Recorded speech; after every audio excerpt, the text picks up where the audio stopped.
ഒരാളെ വേദനിപ്പിക്കാൻ നമുക്ക് കഴിയും, വേദന മാറ്റിക്കൊടുക്കാൻ നമുക്ക് കഴിയില്ല. അതുകൊണ്ട് കാര്യം അറിയാതെ ദേഷ്യപ്പെടരുത്. വാക്കുകൾ കൊണ്ട് ആരെയും വേദനിപ്പിക്കരുത്. മനുഷ്യൻ നന്നാവണം. പ്രവൃത്തിയിലും വാക്കിലും വിചാരത്തിലും ശുദ്ധി വേണം. നിസ്വാർത്ഥമായ സേവനത്തിന് എപ്പോഴും ഈശ്വരാനുഗ്രഹം ഉണ്ടാകും. സന്തോഷം എന്നത് ആരും വാങ്ങിത്തരുന്ന ഒന്നല്ല, നമ്മൾ നേടിയെടുക്കേണ്ടതാണ്. അനുഭവത്തിൽ നിന്നും പാഠം ഉൾക്കൊണ്ട് പെരുമാറ്റത്തിലൂടെ, സ്നേഹത്തിലൂടെ, കരുണയിലൂടെ അത് നേടിയെടുക്കുക. നിങ്ങൾക്ക് വില കിട്ടാത്ത ഇടങ്ങളിൽ, നിങ്ങളുടെ കാര്യങ്ങൾ തുറന്നു പറയാൻ സമ്മതിക്കാത്ത സ്ഥലങ്ങളിൽ, അറിവിന് യാതൊരു വിലയും നൽകാത്ത സ്ഥലങ്ങളിൽ അല്പസമയം പോലും ചിലവഴിക്കരുത്. ശരിയായ സമയമെന്നാൽ എന്താണ് എന്ന് തിരിച്ചറിയാൻ കഴിയാതെ നിങ്ങൾ കാത്തിരിക്കുന്നത് തുടരുകയാണെങ്കിൽ നിങ്ങളുടെ ജീവിതം മുഴുവൻ പാഴാകും. ഒന്നും സംഭവിക്കില്ല. നാം തളരുമ്പോൾ തന്നെ ചേർത്ത് പിടിക്കുന്നവരാണ് യഥാർത്ഥത്തിൽ നമ്മോട് സ്നേഹമുള്ളവർ. ബാക്കി എല്ലാവരും അവരവരുടെ സ്വാർത്ഥതയ്ക്ക് വേണ്ടി മാത്രമാണ് നമ്മെ കാണുന്നത്. ഒന്ന് വീണുപോയാൽ എഴുന്നേൽപ്പിക്കാൻ നിങ്ങൾ കൂട്ടിവെച്ച സമ്പത്തിനാവില്ല. അതിനൊരു കൈത്താങ്ങ് തന്നെ വേണം. ഓർക്കുക, സമ്പത്തിനേക്കാൾ മൂല്യം മനുഷ്യബന്ധങ്ങൾക്ക് തന്നെയാണ്. ജീവിതത്തിൽ നമ്മളെ എല്ലായ്പ്പോഴും കുറ്റപ്പെടുത്തുന്നവരുടെ മുന്നിൽ ശരികൾ വിശദീകരിക്കേണ്ട ആവശ്യമില്ല.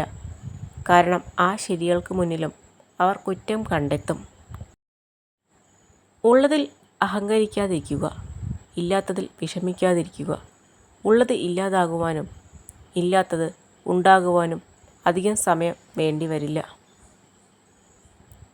നമ്മൾ നെഞ്ചിനകത്ത് കൊണ്ടു നടക്കുന്നവരുടെ ഉള്ളിൽ നമുക്കൊക്കെ വെറും ചവറ്റുകുട്ടിയിലെ പേപ്പറിൻ്റെ വിലയേ ഉണ്ടാവാറുള്ളൂ എന്ന് തിരിച്ചറിയുമ്പോഴേക്കും വളരെ വൈകിപ്പോകും.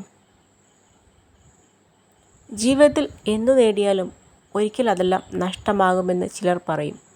പക്ഷെ ഒരിക്കലും നഷ്ടമാകാത്ത ചിലതുണ്ട്, ചിലരുടെ ഓർമ്മകൾ. ചിന്തകളും സങ്കല്പങ്ങളും നമ്മളിൽ നിന്ന് ഒരിക്കലും വേഗത്തിൽ മാഞ്ഞു പോകില്ല. കാരണം ഓരോ ദിവസവും നമ്മുടെ മനസ്സിൽ നമ്മളതിനെ പരിപോഷിപ്പിച്ചുകൊണ്ടിരിക്കുന്നു.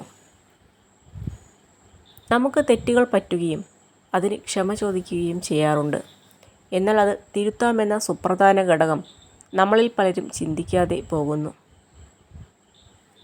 ഞാനുണ്ട് കൂടെ എന്ന് പറയുന്ന വാക്കിൽ ചതി ഉണ്ടാവരുത്, വഞ്ചന ഉണ്ടാവരുത്. പകരം സുരക്ഷിതത്വം ഉണ്ടാവണം, വിശ്വാസം ഉണ്ടാവണം.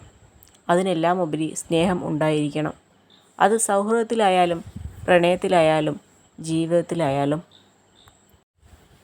പുതിയൊരു സ്വപ്നം കാണാനോ മറ്റൊരു ലക്ഷ്യം സ്ഥാപിക്കുന്നതിനോ പ്രായപരിധി ഇല്ലെന്ന് തിരിച്ചറിയുക. എല്ലാ വിഷമങ്ങളും ഉള്ളിലൊതുക്കി ചിരിക്കാൻ പഠിക്കണം. ആരെയും തളർത്താനല്ല, ആരൊക്കെ തളർത്തിയാലും ഈ ചിരി മായില്ല എന്ന് കാണിക്കാൻ. നമ്മൾ മറ്റുള്ളവരെ എങ്ങനെ കാണുന്നു എന്നുള്ളതിലല്ല, നമ്മൾ മറ്റുള്ളവരെ എങ്ങനെ കാണുന്നു എന്നതാണ് പ്രധാനം. നിങ്ങളുടെ വിജയം മാത്രം ആളുകൾ കാണുന്നു, എന്നാൽ അയാൾ അതിനുവേണ്ടി ചെയ്ത ത്യാഗങ്ങളും പരിശ്രമങ്ങളും ആരും കാണുന്നില്ല.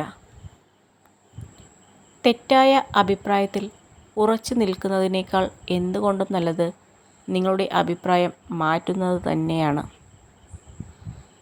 നമ്മൾ ദിവസവും ചെയ്യുന്ന ഏതെങ്കിലും ഒരു പ്രവൃത്തിയിൽ മാറ്റം വരുത്താതെ നമ്മുടെ ജീവിതത്തിൽ ഒരു മാറ്റം വരുത്തുക അസാധ്യമാണ്.